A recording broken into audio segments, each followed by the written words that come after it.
good evening. It's I, Dracula, once again. Well, multi-voice reviewer kept his promise. But I don't know what's the big deal with him dancing and lip-syncing that whole wizard.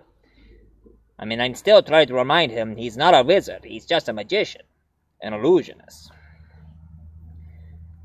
Even though I am Lord of all vampires, I have a few powers coming through these vampiric veins. But anyway, enough with the multi-voice reviewer, and let's get to the movie that I found in New Zealand that is unbelievably hilarious. What We Do in the Shadows. Trust me, this movie is definitely made in New Zealand. You know, that island next to Australia. And these three guys who play these vampires, they're very funny. And they made this movie to be a comedy documentary. As it turns out, in the story, there's a group of people who's doing a documentary about three vampires who lives together in this one big house.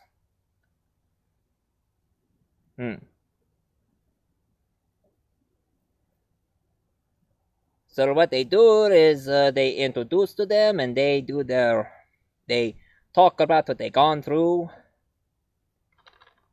And of course, according to this movie, here they are. In the story, you have Vlad, you have Deacon. I forgot the other one. And this Nosferatu-looking one, he goes by the name of Peter. And these are the vampires who lives in the castle. Lives in the house, sorry. Now, the funny thing about these guys, Peter here, he's like 9,000 years old. So I guess he was a vampire ever since way before the Roman Empire. And the one I cannot remember his name, his origin, he became a vampire back in the prissy time. Probably way before the Revolutionary War, and maybe during the French Revolution. You know, what happened to Marie Antoinette and her husband? Now Deacon here, he is the youngest of the group. Of course, from his origin, he became a vampire during the Civil War. You know, before the Westerns, and there was the Civil War. The war between your Americans, the North and the South. During around that time. And they're all together to talk about their lives. Oh yeah, and this one, named Vladimir, little hintity hint. His name is Vladimir, but others call him Vlad the Impaler, the true Dracula. Kinda like me, 'cause I'm Dracula. Kind of flattered that this Dracula, you know, I have to say, I do like vampire comedies. And compared with Liam Neeson, who plays Dracula, dead loving it, and George Hamilton from Dracula, Love at First Bite, they were very funny. But this actor, who plays Vladimir, he made it pretty funny. He is absolutely hilarious. He's more laid back and always kept his cool and say such funny things with a grim face. I say he was very good. And of course, the shocker of all throughout the entire story, they have new victims coming over their house. One vampire killed this one girl. Of course, the one I cannot remember his name, he has a problem. Every time he bites his victims, he always get them in the jugular, and the blood cuts spearing out like a water hose, just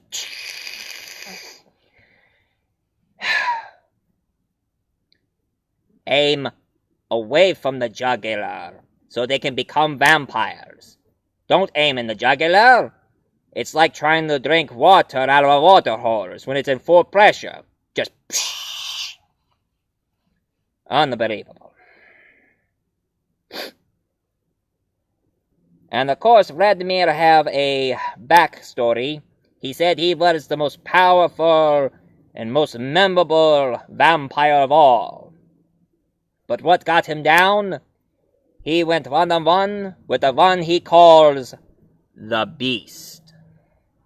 And he exaggerated what the Beast really is. But I'll tell you less on the Beast later. Let's get to the other character, shall we? Another victim that they had in their house, he goes by the name of Nick. And of course, Peter here bit him and turned him into a vampire. Now, Nick thought it was very cool becoming a vampire and have all these powers. But the problem with him is, he doesn't know when to shut the heck up. He always keeps telling everybody, I am a vampire, I am a vampire, I am a vampire. Causing a lot of chaos. And of course, Deacon there, the hipster vampire, he doesn't like Nick because he doesn't even know when to shut up.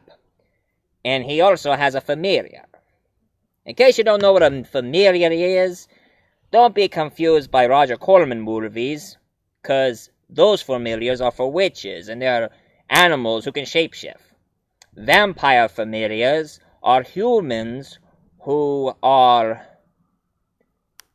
familiars are human beings who are loyal servants to the vampires, and they are vampire wannabes. So, they serve to the vampires so they can have their immortality and become a vampire.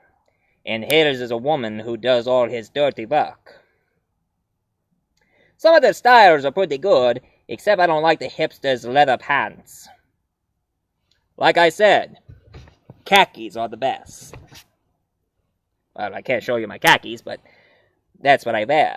Khakis are way more comfortable than leather. Because tell you the truth, last time I wore leather made me sweat something awful. And not very appealing towards women. Khakis are more subtle. That's why I like to dress up more modern.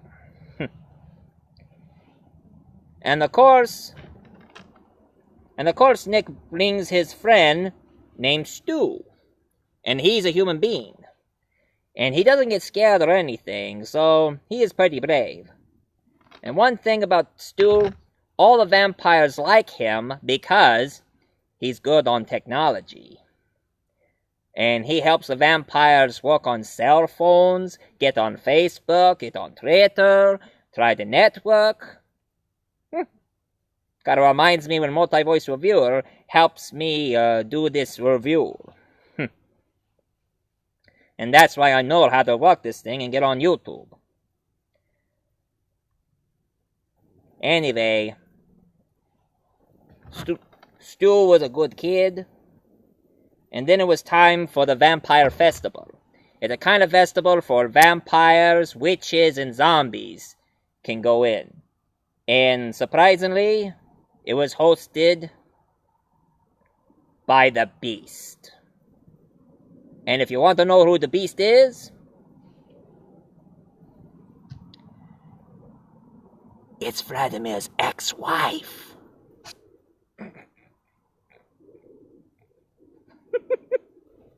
Vladimir's ex-wife.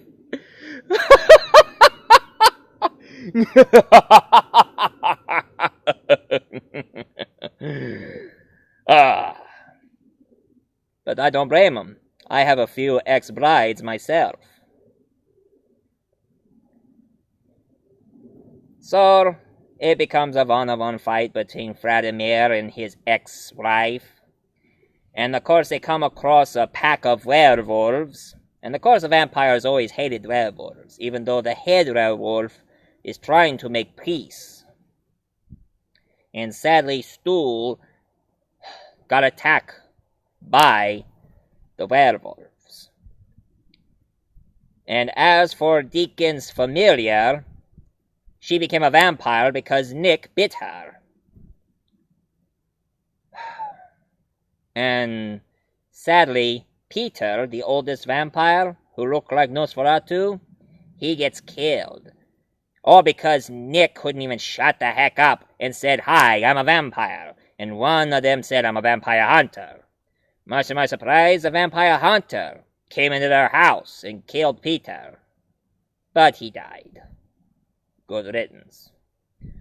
But it's pretty sad to have the oldest vampire who have lived for so many centuries just died.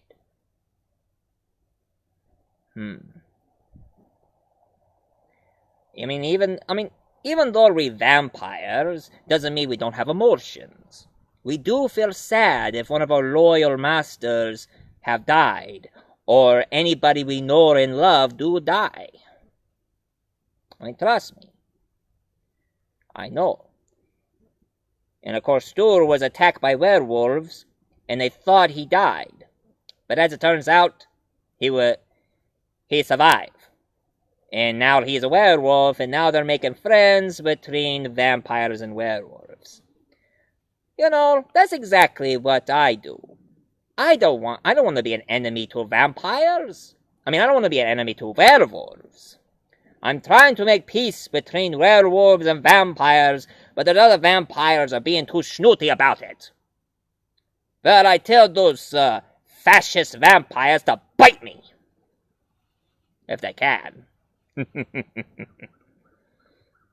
And of course the hipster one, Deacon, he said he was there during World War II. I remember World War II. Nazis. And I hated them. Tell you the truth, if I had the chance, I would have Adolf Hitler right where I wanted him, and drain all of his blood, 'cause I really hate Adolf Hitler.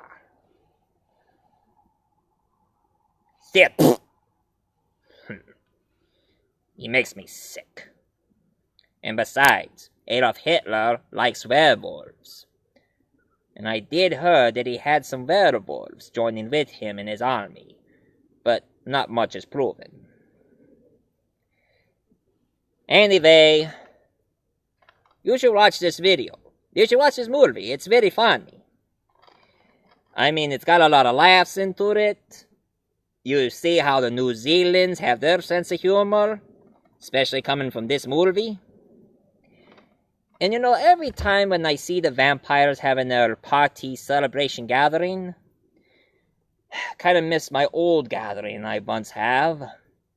You'll see, there were a few vampire friends I had who joined with me.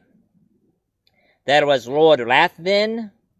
You see, there were other vampires before I became one. There was Lord Rathvin, but I never liked him. He was too male chauvinistic and liked to treat...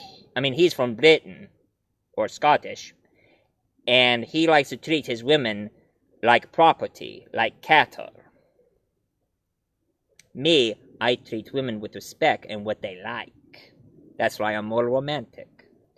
And of course, Camilla, she's from Germany, and she is very young, very beautiful. But between you and me, I think she likes girls more than men. But she's a good friend of mine. And of course, my favorite French vampire, Varney the Vampire. Or he do know how to party. He's from France. And he loves to have fun, party, dances with the girls. But at midnight, he gets very hungry. Sometimes when he's hungry, he cannot control himself.